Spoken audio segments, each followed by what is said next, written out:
Hello, everyone, and welcome to Support After Abortion's weekly Facebook Live event. I am so excited to be with you today. We are joined by one of our top 5 presenters from our last Healing Network virtual conference, Chris McCluskey, and we are going to be discussing some more of the same conversations that we had in the conference, and we're going to finalize this interview with the role play that we experienced at the end of the conference. So please help me in welcoming Chris McCluskey. Hey, and it's great to be here, Lisa. Thanks for the invitation. This is a great privilege and always a lot of fun. This is good stuff that we're doing, but it's really nice and enjoyable as well. It's amazing. And Chris, it's an honor that you continue to say yes to my request. And I would be remiss if I didn't first ask everybody that's watching to share this video right now with their network, because what you are about to experience is just gold, in my opinion. As a licensed clinical social worker, what Chris is going to bring to this show today is just absolutely integral to our pro-life movement, how we talk with clients, how we share, how we experience the journey of healing together. And so without further ado, Chris, would you tell everybody a little bit about your background and kind of what it is that you're currently doing? You bet. The quick flyover is that, like Lisa, I too, for many years, was a licensed clinical social worker. I had a private Christian counseling practice in Clearwater, Florida, not very far from where she's headquartered, and loved the years that I did that kind of work. So working as a Christian, specifically who was doing psychotherapy, the field of psychotherapy shaped a lot of my role as a people helper. There is a distinction that needs to be drawn between therapy and counseling, and that's because the two are both ways of helping people in states of brokenness, people who are hurting and have things falling apart. But counsel is more advice or direction or guidance. We would typically bring biblical counsel and advice or pastoral counsel. Psychotherapy was a little more nuanced, a little bit more looking for the underlying motivations behind things and diagnosing previously undiagnosed disorders that were presenting in various ways. But the work that I've done for the last 22 years is neither psychotherapy nor counseling. It's coaching, and specifically Christian coaching. I guess your listeners can see here, Professional Christian Coaching Today is the podcast I host, but Professional Christian Coaching Institute is the training school that I have run now. It's completely virtual. We train live in real time in more than 65 countries all around the world in professional grade Christian coaching.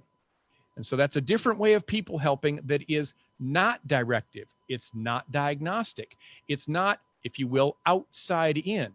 It's instead a field where what we're looking to do is to draw from the inside of individual people out into their conscious awareness, what they're thinking, what they're feeling, what they're desiring, what the sense of vision or calling or purpose or motivations are that may be deep inside themselves. They may or may not have full access to that.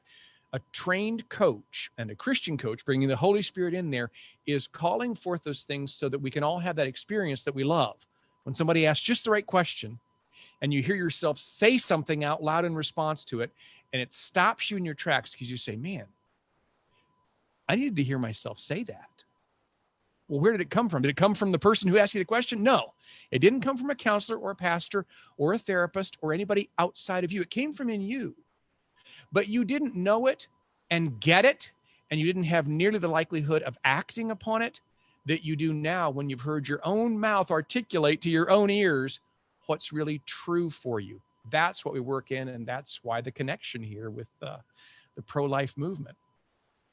And just hearing you say that, Chris, so I did one of our last Unraveled Roots sessions of the year, which is one of our virtual groups that we're offering right now. And a woman said just that. She said, I just needed to hear myself say it out loud.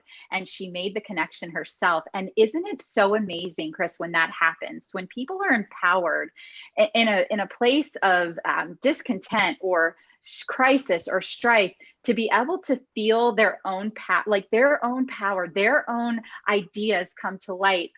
Don't you find that that is where they make the most change in their journey, when they feel like they were empowered? Oh, very definitely. And the reason is a very easy one for most of us to understand. When we're in a crisis, the tendency is, if we have any wisdom at all, we look for help. But when help, Mhm. very well intentioned, is offered, there's a part of us that needs to filter that offered help, because it may or may not be the right answer for us. We may or may not agree with it. We may or may not even think it's wise or godly or anything else. So we're scrutinizing the input rightly because it came from outside. So somebody very well intentioned offers you a book or a program or suggests that you should do this and that and the other thing, and you're evaluating that. A completely different internal process happens when someone, instead of offering us advice, asks us questions, waits with us in that space of active listening until the answers begin to present themselves from us. And then when we hear ourselves articulate it, and there's that strong resonance inside of our being that goes, oh yeah, oh, I meant that. And then maybe the person says, did you hear what you just said? And they repeat it back to you. Yeah, that's really true. Well, we don't have to filter that. We know with an instantaneous knowing that that's deep waters that we've just plumbed. And we get it so much more completely, again, because it came from within us, than somebody else offering us some great piece of advice, which might actually be helpful, but we don't understand it. We've got to ask some more follow-up questions. We're still evaluating and not sure. When it comes from inside us, it's like this just cascading kind of an unveiling or revealing of the next probably many steps for us to take. And we know it, which means we're a lot more likely to act on it. When you Mm. hear it and you know it, you're likely to go ahead and have buy-in and move on it. Yeah, that is so good. And we never, Chris and I never plan our time together, but you're so on track with another conversation that we had this week. And it's this idea.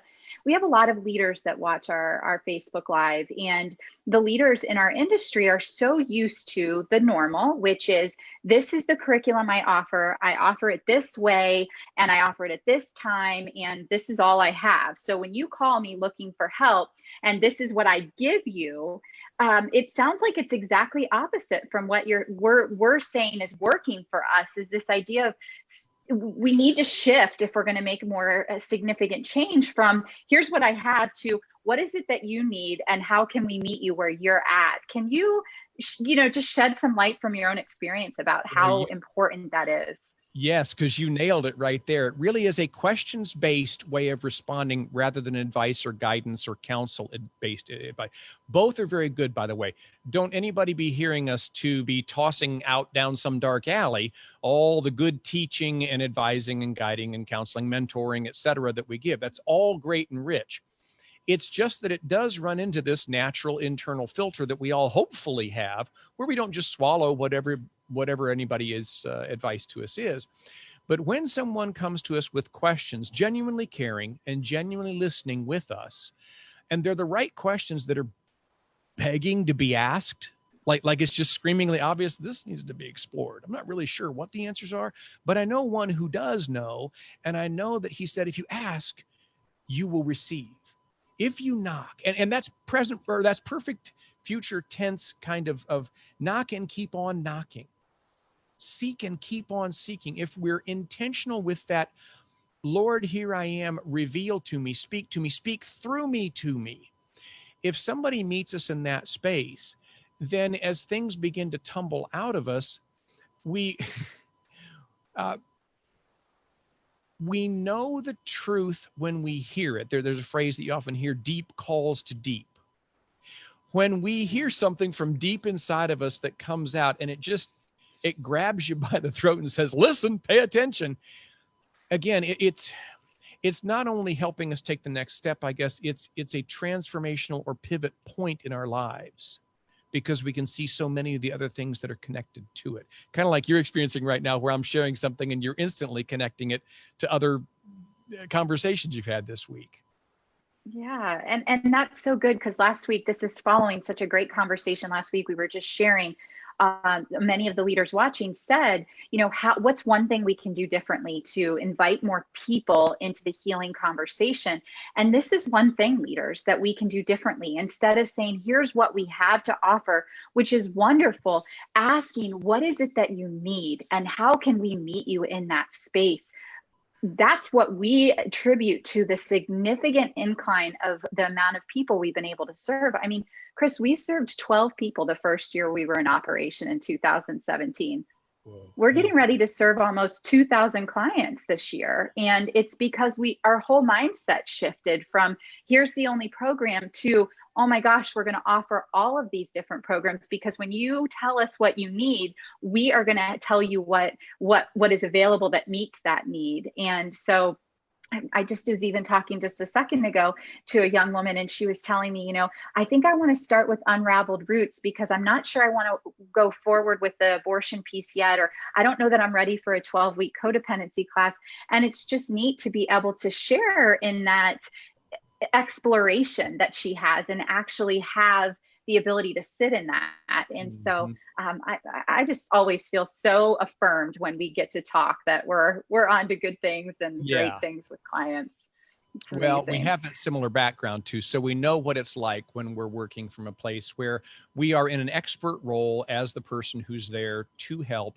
And that's a terribly important role, but we know that we're listening through a filter of diagnosis. I mean, every therapist shows up to a counseling session or a therapy session with a question in mind that is basically summed up by what's wrong. Something's wrong. I see symptom presentation, and that's not good. But the symptoms indicate that something underlies all of this. And so that's my job, is to dig and explore through a diagnostic framework.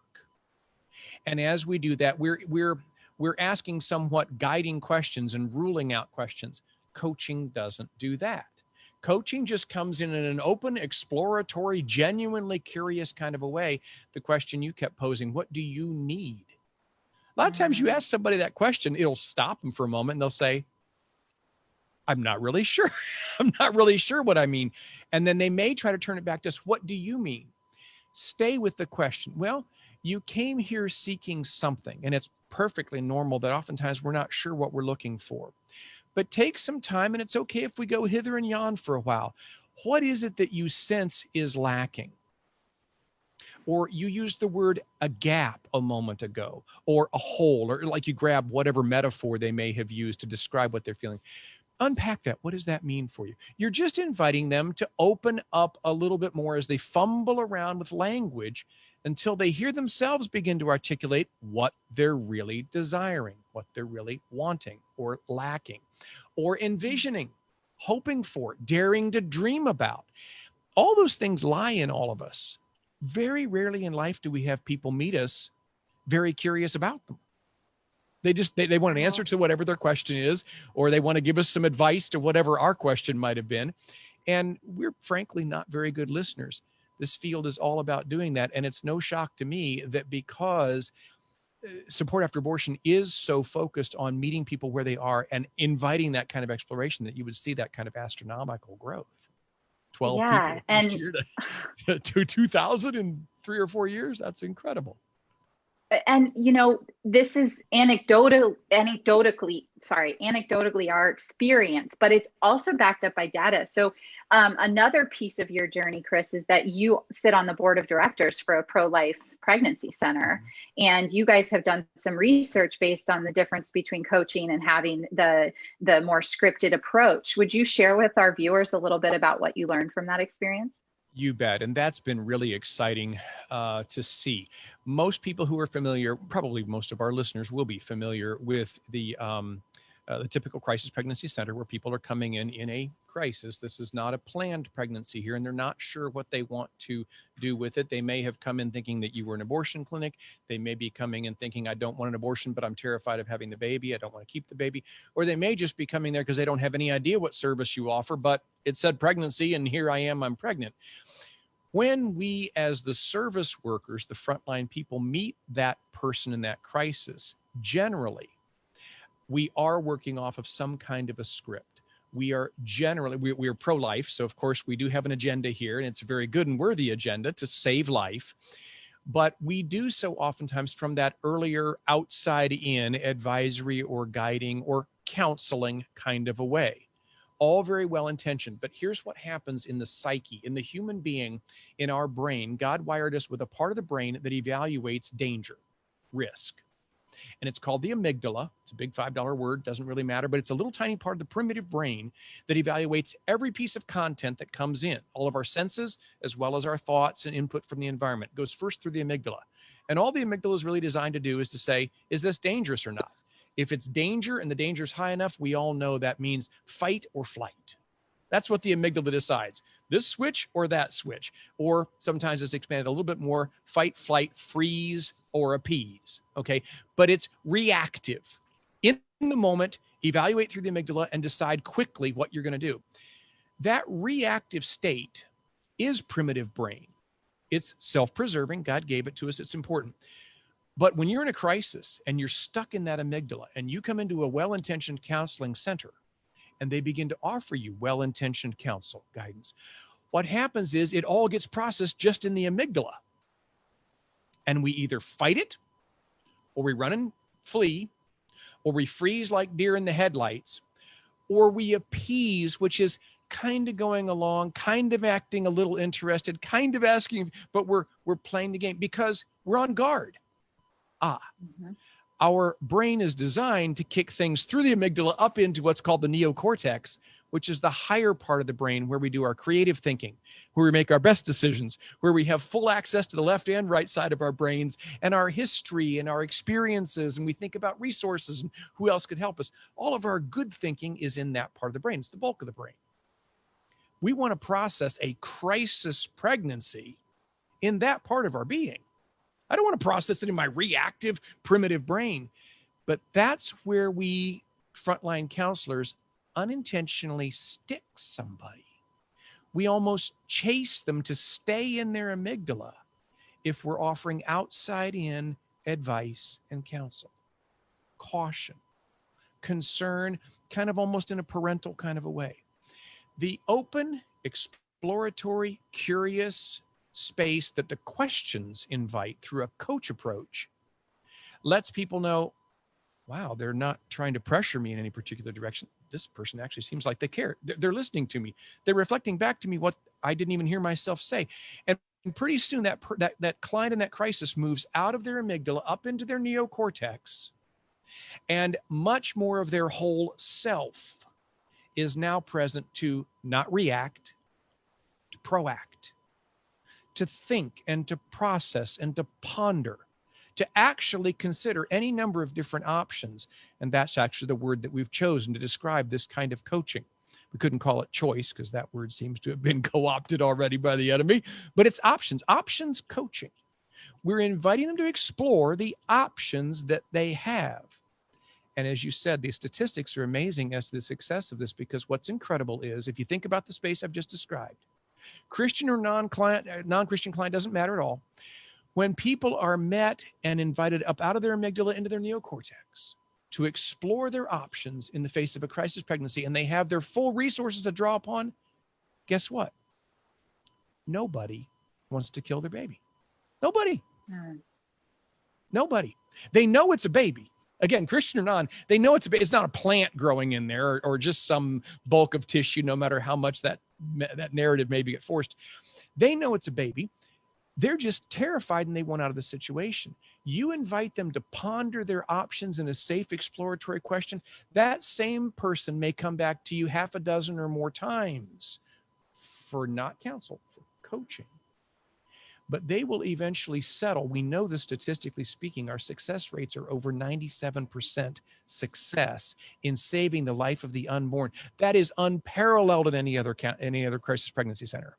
Absolutely unparalleled. Nobody believes the statistic, but it's true. I sit on the board. I see the veracity of the numbers, because they do eventually hear not you. They hear themselves. And they may choose to put that baby up for adoption, or they may choose to keep it, or they may choose any number of creative ways of raising that child. But in the end, they will choose that child because they heard their heart for that life. It's a game changer. Wow. So you have neuroscience statistics that back up this information. And, you know, I'm challenged by what you said, because I've listened to you say this before, but now hearing the neuro side, even though I've heard you say this before, it just really is true. Getting out of a space that you can't make rational decisions is so important to the folks that we serve. But I'm running into my understanding and my experience, Chris, as you're talking, of that volunteer. And I believe I posed this to you at the conference too, of that volunteer of that client service director who is back-to-back clients all day long and just had a really significant situation happen, maybe a fight in the previous client room, and now it's a woman who's severely abortion determined, and here we are, or maybe a woman just disclosed that she just had an abortion and she's distraught and doesn't know what to do. What, as the person that's engaging these clients, what can they do, Chris, to be mindful of the fact that we go to that place of, here's the 20 questions on our intake form. I'm going to keep you here, even though I need to get you into a different place. And I heard Chris talk, and I know that the neuroscience tells us that this is the right thing to do. But our go-to in the midst of our own stress is fight, flight, and freeze. So what would you recommend to a leader that's, in the pregnancy center movement? How would we be mindful of that as leaders, helping our clients through that process?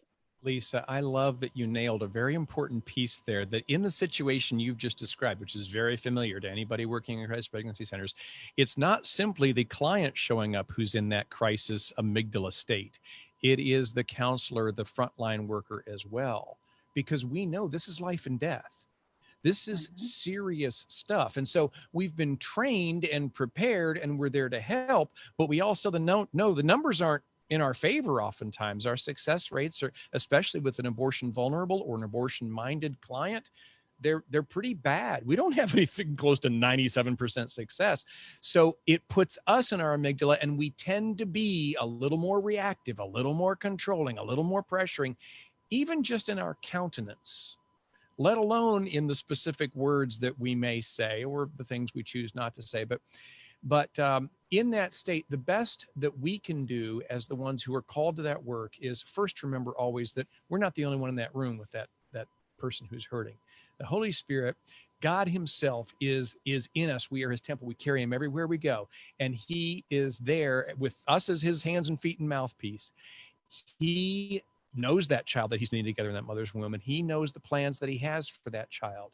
And it's for prospering, for good, right? Not for calamity. So reminding ourselves of what we know spiritually, and then coupling that with being equipped in this coach approach. That requires some training.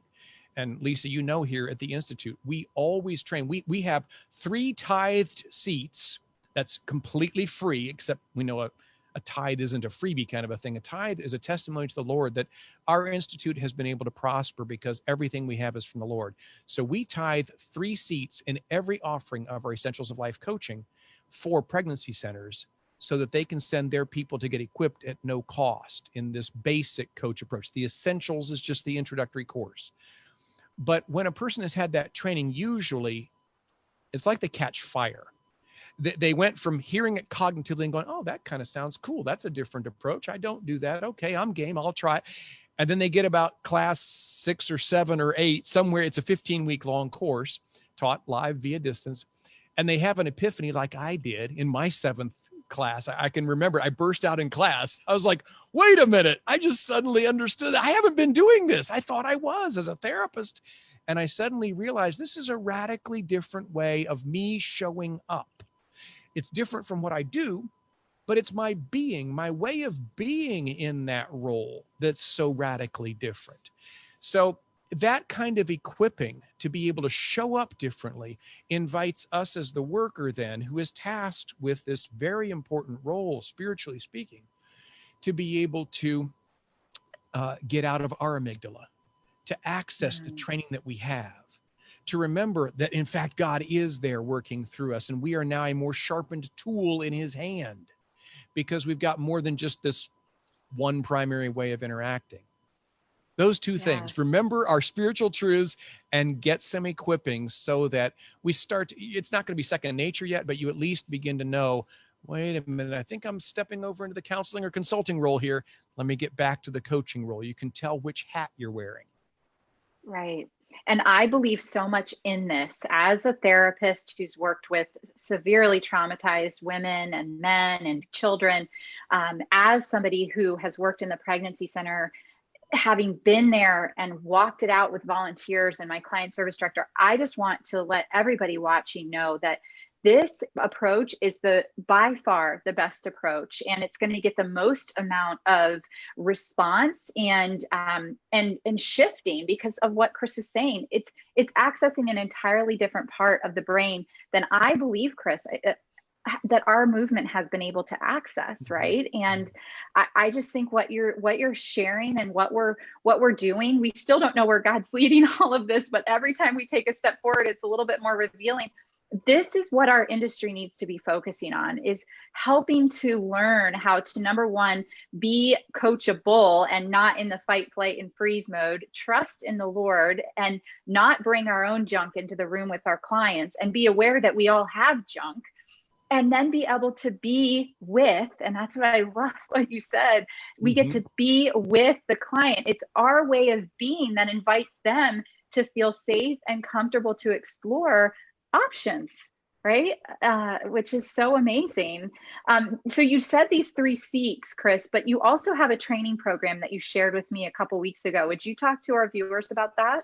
Yeah, if people go to the Institute's website, probably the easiest way to familiarize yourself is to look over the site, but then we have free access to other practicing coaches who serve part-time as academic advisors. They can just meet with you by phone and help you see how the school is put together, because the Institute has about 350 hours worth of training, but they're all broken up into small compartments. Everything stacks. If a person wanted to make a career as a coach, they can actually do that. They can become certified and all.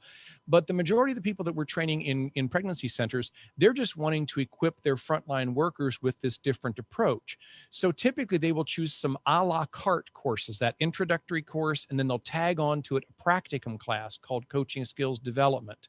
I'm a firm believer that the real learning of anything only starts when we begin doing it. So those practicums are very small classes of no more than 9 people, and you're just hearing, once they've all gone through the intro course, now you're hearing live coaching. They're really doing coaching live in real time, and you're processing it with your instructor. You're getting feedback, and you start to hear, well, sometimes you're the one on the hot seat. Other times it's your colleagues in the class on the hot seat. But you can hear when they switch roles, and it all starts to gel and make more sense. From there, people can go on further. But at this point, what we are doing is when people come from pregnancy centers specifically, we're integrating them into all the rest of our life coach training program. So anybody that's wanting to do parent coaching or health and fitness coaching, financial coaching, spiritual formation coaching, career coaching, entrepreneur, anything that people want to grow in, they'll take coaching for. We're putting people into that. What we see developing is a pregnancy center specific kind of a track, probably. Best we can tell down the road, that's where the Lord's leading. It doesn't exist yet. But for now, we just keep saying, come on in. When we get so many people that all of our tithe seats are filled, we still work out with scholarship rates, and we put people back to their boards, and hopefully their boards watch a video like this one and realize, okay, yeah, we'll pony up some money for that. Let's get some of our people trained. Let's at least get the executive director trained and maybe one other person. So pretty radically in the last about 3 years, in the US and Canada, we have trained, we've completely lost track of the number of counseling centers specifically that we've trained in this, but all of them report their numbers going up in success because, again, it's not directive.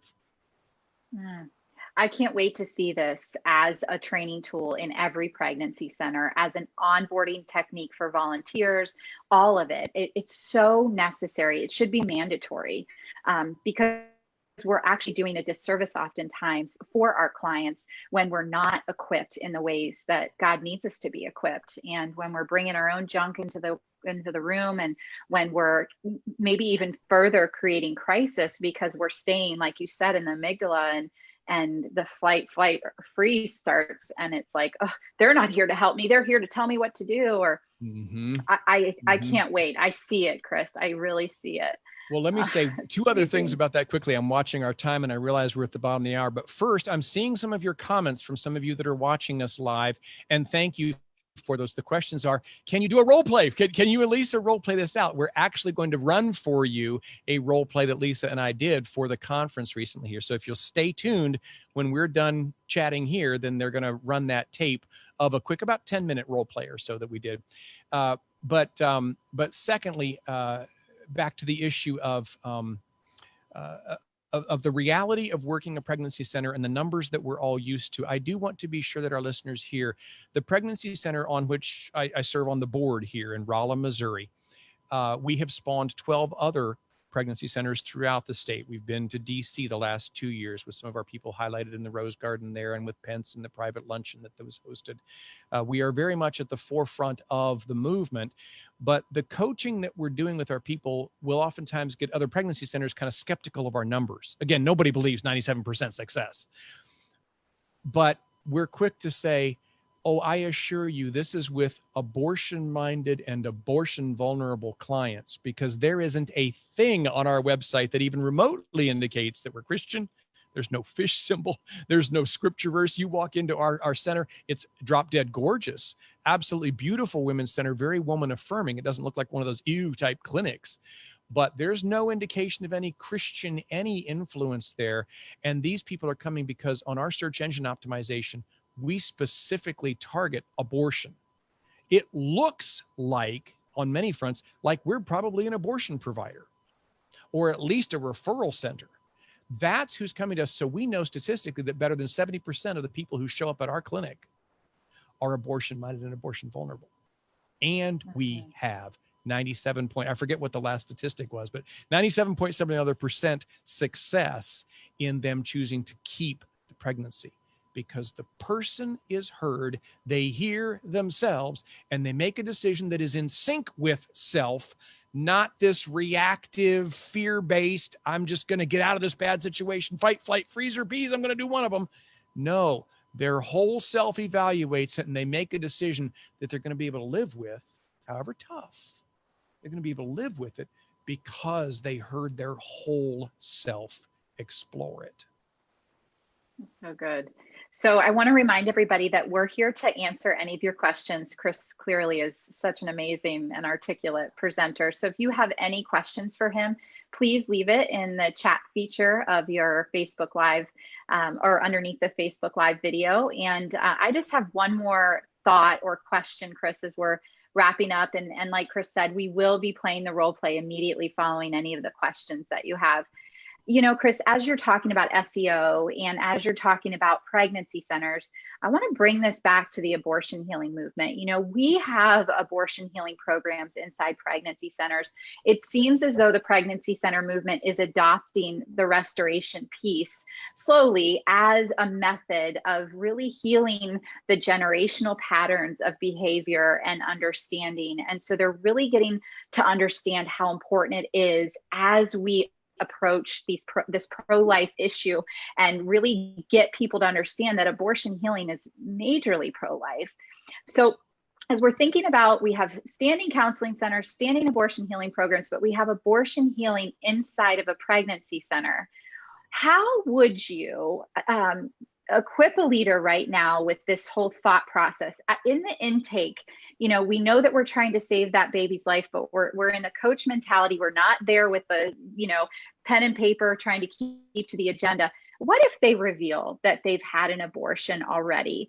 What would be one of or two of the things that you might you know, keep in the back of your mind is how to be with that client to maybe unpack that a little bit for them to know that there is healing as an option for them. I'm glad you asked that. I'm going to draw a distinction between what Lisa's asking me about here and what coaching is normally applied to, because as I said at the very beginning of this recording, therapy and counseling, we need those. We are not chucking those down some alley.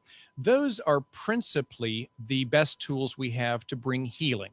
So the whole abortion healing movement needs to cling tightly to good therapy, to good counseling, and that way of being when we are principally seeking to be a healing agent. Now, a crisis pregnancy is a different state. There, we're looking to try to help somebody get out of their amygdala so they can make a fully conscious decision that's in keeping with their whole being. So we're using it in an approach that you could say, wait, that's a crisis, that's more healing rather than growth. Well, okay, we could parse words on that if we need to, but we do coaching with somebody who's in a career crisis. You know, they got fired from their job, or their job went overseas, or their business closed down or something. So they're in a crisis, but we'll take a coach approach to help them envision a new career path. So coaching is mostly about growth. If you imagine a continuum, and on this end of the continuum is healing because something is broken, something was terribly wounding, hurtful, bad decisions were made, consequences were suffered, all of the above. Healing is down here and growth is here. Well, on that continuum, all of us are at various places on it all the time. You're never in one place or the other. And the beauty of being trained in not only counseling and therapy, which is your best go-to for the healing, but in coaching, is that you as the people helper can move along that continuum to meet the client based on your best assessment of what is the main thing they're needing right now. If I were to step back from what they're sharing and sum it up in a word, are they mostly looking for growth? Are they ready for growth? Are they needing growth? Or are they mostly in a state of brokenness where healing is needed? And that will help you choose which hat you're going to wear as to how you interact. So in the abortion healing world, you said it rightly. If you hear something about a past abortion while you're working in a crisis pregnancy situation with a person now, you'll mostly keep that in the back of your mind. That's for probably a future discussion down the road. When it comes out, the coach approach is probably not mostly what you're going to bring there. That's still the field of support groups, ministry, therapy, counseling. Any number of interventions may be needed there for healing. But I think that illustrates that we don't do an either or, we need it all. And so all we're doing is expanding our toolkit. And that's a good thing. Just music. I just hear music because, Right. It could become a checkbox. We want to know if somebody's experienced abortion and we want that on our intake. But I love how you just articulated, because is it about growth or is it about healing? And where are you willing to meet that client? Because they need you to meet them. Not, okay, now you said abortion healing, let me tell you about the 10 groups. So we've got to be careful about that too, that if we're a new center or we've offered this new restoration program, we're super excited about it, it doesn't mean that our clients are ready for that either. Nope. Very well intentioned, but we could be missing the boat by a mile. Right. Yes. Only if we're meeting them in that genuine, caring, open, active listening space where we really hear what is it that they're needing. And then we'll ask that question that you posed. What do you most need right now? And they'll say, I don't know. And then that's okay. Stay with that question. Just be in the question. Don't rush to the answers. Be with them in the question, because the answers will begin to present themselves through themselves. Absolutely. And when they begin to be with us in the office and experience us as part of their support, it's only going to allow that relationship to continue to grow, from my experience. And that when it is time to begin the healing journey, they will trust the process and trust you to help engage them in that process. Oh, here's the cool thing that's happened at our center. I talked about the other centers that we have spawned throughout Missouri, and some of our listeners may realize that Missouri is one of the states that currently you are not able to get an abortion in the entire state of Missouri. Yay. We'll see what happens in 2021 as things roll over. But of course, people just go across the river into Illinois and they can get anything they want there. But we've had tremendous influence here in this state. And it's always just one life at a time. We work on the political front and on the public media front, but we work always in the end, one person at a time. But we did not have a particularly strong vision originally for all the rest of the growth that's going to be needed when somebody decides to, say, keep the baby. And they need now some help with career, maybe completing a GED, maybe they need transitional housing, maybe they need, Dave Ramsey type financial management kind of help, any number of relationship counseling, if they're in a relationship with the person, perhaps who's the parent, the father of the child. We now provide all of that. We've got an amazing transitional program. So these people will stay with us in a coach approach as they not only made that decision to keep the child, but now 2, 3, 4 years later, they're still working with our coaches as the whole trajectory of the rest of their lives has pivoted. They are becoming a different being than they ever would have done. Wouldn't have wished the crisis on anybody, on the worst enemy, but wouldn't trade it for the world because it was the pivot point and somebody met them in a coach approach and all kinds of new possibilities opened up. That's amazing. Well, Chris, I am always so excited to have you. And I see this continuing to evolve and grow. And like I said earlier in the show, I think it is absolutely important that anybody that's in a leadership role in the pro-life movement needs to have training in the coach approach. And so to close this out before we get ready to play our role play, Chris, how would people go about learning about the coaching program on your website? What would be the next step for them? The quickest one that you can do right now, as soon as the role play is over, is go to professionalchristiancoaching.com. It's a long URL. Watch for typos. Professionalchristiancoaching.com. And on there, there's scads of information. As I said, there's also an 888 number and a form that you can fill out to speak directly with. We have 5 different academic advisors who will meet with you by phone. It's absolutely free. There's not a bit of commitment. There's no pressure. They're just going to find out what you need and prayerfully help you explore what that might mean for you for the future. You will also see on that website a podcast button, and that is for Professional Christian Coaching Today. Kim Avery, my co-host, and I have done a weekly podcast for more than 5 years now. So there's hundreds of episodes out there of Christian coaching applied to a wide range of life application. Thank you so much. Sylvia just commented, being with someone in the online environment has been a challenge. And so, Sylvia, you know what? You just gave me the focus of our next show with Chris. So we'll give Chris some time to ponder that. And when we come back in the new year, I will definitely get him back on the show, and we will talk about how important it is in the online environment to learn how to be with people. So thank you, Sylvia, for being an avid watcher. So grateful for what you're doing. And thank you everyone for watching today. Stay tuned, because we are going to show our infamous role play, which even watching it a second time was amazing. So please stay tuned, and we'll see you next week. Thank you very much. Can we role play that for a minute, Chris? Sure. Can you play the role of a therapist or somebody who's coming in with an objective, and then we'll switch so we can see the difference? I'll be the client. I feel like there's somebody watching today that needs to see this, because it is so different. And somebody might, I've been doing this for 30 years this way. I need to continue on, I know what to do. And it's like, but we're missing such an awesome opportunity. So how about I show up as the client in the center who is considering abortion? Maybe I've already had an abortion, and you're going to meet me with this planned attack of how you're going to meet me, or how a pregnancy center might meet me. So well, true confessions first here before we go into the role play, because I love that idea. But true confessions, yeah. I have not been a frontline worker in an abortion center. Right. So I will do my level best to play that role. I've not even been a therapist for more than 20 years, and I'll probably slide into coach approach, but Absolutely. I'll do my best. And so for those of you who are watching and listening, here's what to listen for. When a therapist shows up, or let's say in this case, a counselor at a frontline, they have, if not an agenda, they at least have a template in their mind through which their questions are being formulated. Okay. And that's because they're seeking to guide or direct through that. Mm-hmm. In a clinical setting, of course, their job is diagnosis. Got to figure out what's wrong. In a coach approach, we generally don't assume there's anything wrong. We're just seeking to get what's true. What's actually in there.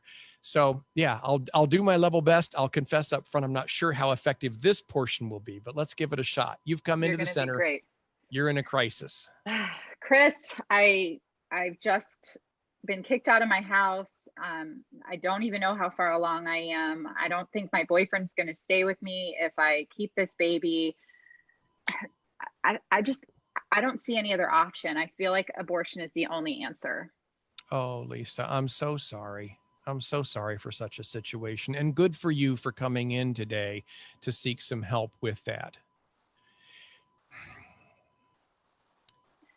I don't know that I need your help.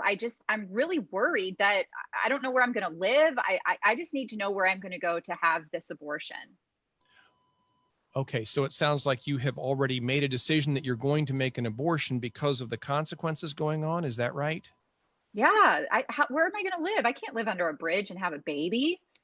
Okay. Well, but you're using the word baby there. So I mean, you're aware that it is a baby, right? That's not, I don't know. I mean, but how am I going to live? I don't know if it's a baby, it's a baby. I'm just concerned because what am I going to do? Okay, well, I don't want to judge you. I don't want to be critical or anything here, but I want to be sure that we're really meeting you in your situation. And there's lots of things that we can do here at this center to help you in the choices that you're about to make. But it sounds like the big one is abortion. So that's where I was going first with that questioning. Mm-hmm. Great job. So you had an agenda. You want to make sure I know where I'm going, right? Now meet me where I'm at. I come in and you guys are going to see it's vastly different what Chris is suggesting our approach should be. You just did it, Chris. That's how we approach it. And then some people might have not even got that far. Well, God loves you and he's with you. And that would have been just another turn for us to take. But these are very common conversations that happen inside of our pregnancy center. So okay. The direction, you were very directional. Yeah, well, go ahead. Okay. And forgive me, because I do know that they have like scripts kind of, so to speak, a way to work. And I'm not denigrating that. I'm just saying the outcome measures are not what any of us would get really excited about. Sometimes the success rates are like 20 to 50%. If you're really working with abortion-minded women, oftentimes it's more like the 20%. If they're not so abortion-minded, they might be a little better. But nobody's reporting 70, 80, 90% success rates with abortion-minded persons. So before we do this role play, then let's set the context again. I'm still going to be the same person. I'm in that coach approach, seeking not really to be so much in front of them, but alongside of them. I'm not going to be looking to listen to what they tell me, nor even for what it means to me or to them. I'm looking to listen with them, to open them up to explore. And we're going to be doing this in a center where they walk in and there is not a shred of evidence anywhere that I'm a Christian. There's no evidence. There's no cross, no fish, no flame, no dove.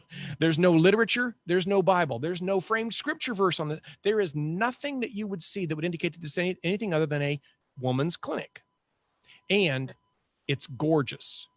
It's a positively gorgeous women's center. It's not one of those clinics we walk into and go, ew, that's okay. I won't sit down. I'll just stand here and wait to see somebody.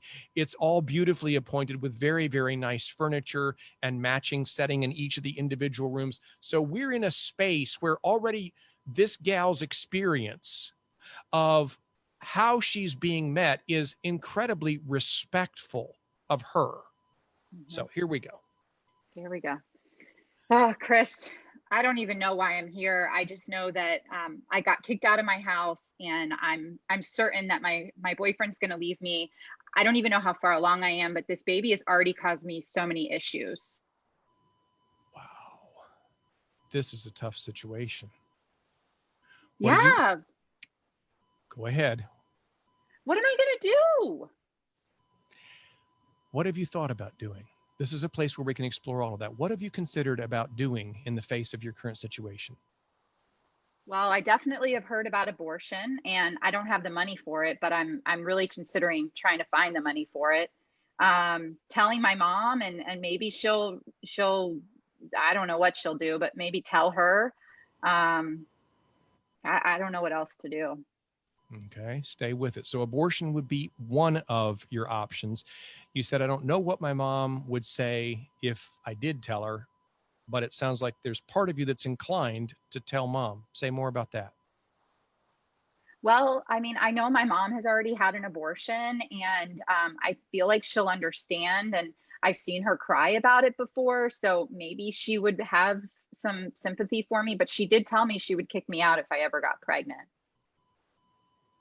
Wow. Okay. Sounds like that's where some of the ambivalence is coming. Maybe I tell her, maybe I don't. You know, she can relate, but she's giving you that other message. Yeah. I'm so scared. Does anyone else know? Is there anybody else in this with you already? You. Does your boyfriend know? No, I'm afraid to tell him. No other girlfriend or close sibling or anybody that you've shared it with? No. Is there anyone else that comes to mind as you consider the desire to tell somebody, whether it's mom or somebody else? I think my aunt would understand that she and I have spent a lot of time together. I think she might be able to help me talk to my mom. Wow. What does that mean? She might be able to help me.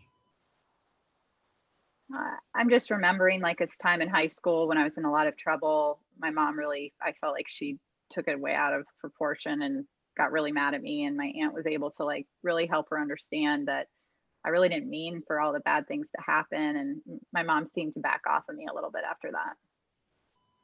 Wow.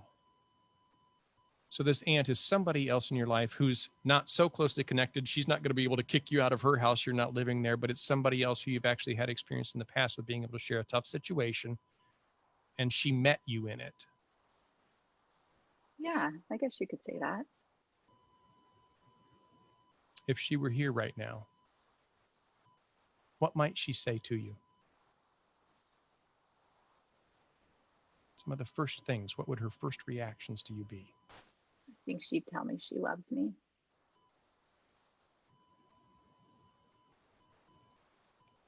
And then she'd tell me that she's going to help me, whatever it takes.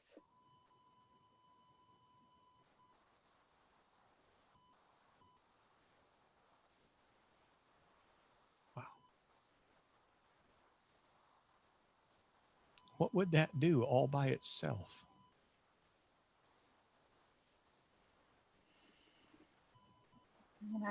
I guess I'm not even really worried anymore. I don't know. It feels weird that I can maybe have her support and maybe I won't get kicked out and maybe I won't feel like I just have felt so alone. I don't like this feeling.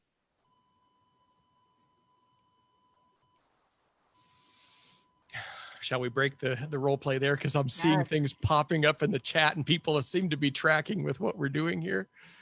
So good, Chris. I mean, that is what I'm talking like that. This is a gift that this is recorded and that we were just able to play it out, because if I could take that experience in the pregnancy center and catapult it into the work that we're doing with abortion healing and shift the paradigm to what we just experienced. And I hope that everybody watching and everybody who will watch saw I was in it. Like I wasn't making that up. I was trying to play the role, but I was following his lead and I was going to those places. That's what our clients need from us. And you saw what a miss it was when we had this fabricated agenda in that moment. And some people might say, well, we don't want them to have abortion. No, but look how much more powerful it was in that moment. So thanks. Chris, I knew I threw you on for a loop there, but that's okay. you. That was beautiful. I love that it illustrated everybody could hear your guard drop. Yes. And I'd like to kind of press in on that because there's some very important things that happen in that. We hear it spiritually. We hear when somebody's guard drops. And you heard in the original conversation, the guard was up. Even on my part, I was tense. We were both guarded. We're both scared. That ain't a great space to meet in, okay? That's real likely to start doing some headbutting with best of intention, but we all know that feeling. But when you felt that guard drop there because she could tell she was being heard, something happens not just in her spirit. It happens in our brains.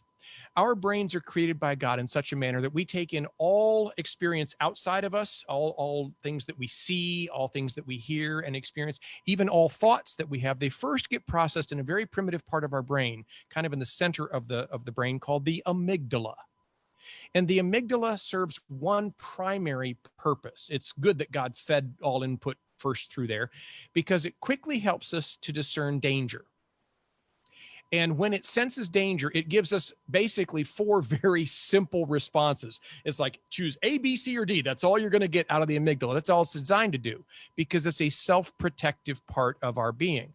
So information comes in at first, gets processed in the amygdala, senses danger, and it says, okay, either fight, flight, freeze, or appease. We all know the fight and flight response. Well, there's actually 2 other little variations on that theme. But either you come into a fighting kind of a position to stand your defense, or you run the heck out. You say, forget it. I don't even know what I was doing here. I'm going to run from the thing. Or you freeze like the deer in the headlights. Or you seek to appease, which is kind of like playing along, going along, but it's fake. It's adaptive. If we were maybe being I don't know, kidnapped or something, we might choose the appease option to try to work with our kidnapper, God forbid, to hopefully find an opportunity to run out. But that's all the amygdala is designed to do. Sense danger, and in the face of danger, then figure out how to quickly react. There's the key word. That's not proact. That's not using your higher functioning. That's not terribly complex in its thought and creativity. That all happens in the neocortex, the big part of our brain. If you can meet someone who is undeniably in their amygdala, when they're in a crisis pregnancy, guaranteed they're in their amygdala, and they're feeling like, I got to do something. We saw that on Lisa's face. If you can meet them there and you sense that dropping of their guard because suddenly they feel heard, safe, like maybe they're not going to get pressured, something, short of the world ending might, be about to happen. When they drop that, the brain kicks its processing up into the neocortex. And that's where suddenly they can see other options. I've got an aunt, and she actually helped me in the past. Maybe I could even talk to my mom. That's kind of ambivalent. Had I stayed with that, there might have been 2 or 3 other people in Lisa's world who could have been resources for her. By the time she walks out my door, guaranteed she picked up at least one more, and that's me.